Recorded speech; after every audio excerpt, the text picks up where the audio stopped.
全部的人会知，我大家有正义的事，一旦来咱回答。咱的回答龙会，龙会你看有看到哦，后壁的花香，咱的茉莉花，所以我头拄啊吼，照顾着更较侪即个农民哦，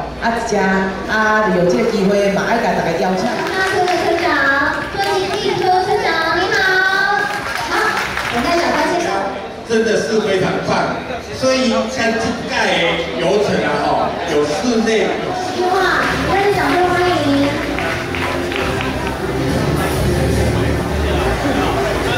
是我们会务的重点，所以咧会使听下用。另外，阮今年较特别的是规甲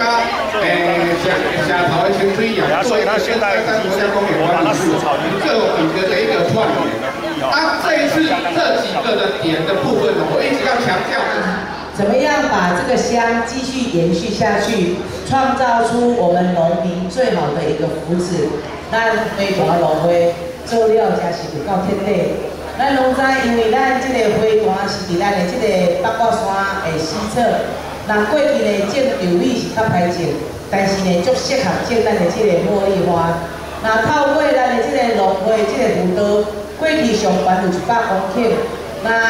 咱的这个少年的这个总干事就任了以后，认真把咱的茉莉花让它转型。那包括咱即摆用无毒，包括咱把茉莉花，那透过品牌加持，透过文创开发，会使讲哦，发挥的淋漓尽致。活动就是咱的种下茉莉艺术季的这活动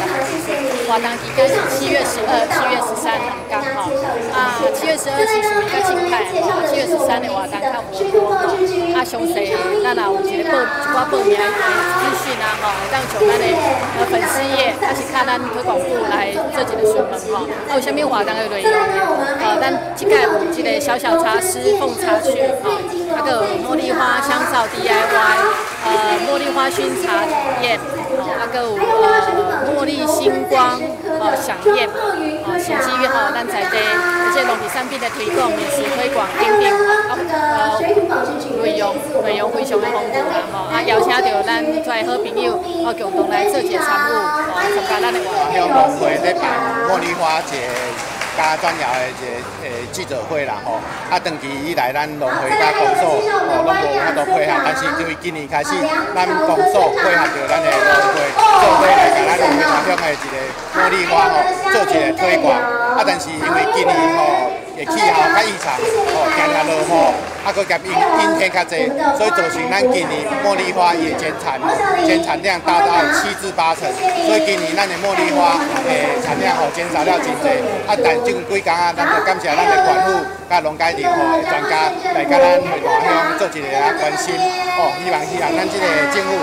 对咱今年的这个茉莉花减产的方面，看卖当做一下了解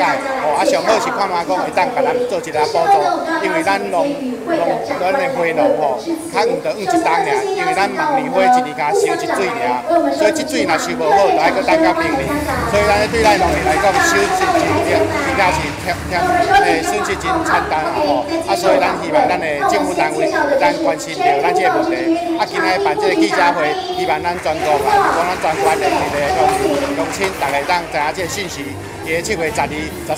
伫咱花坛梦想馆农会边仔梦想馆举办一个茉莉花甲专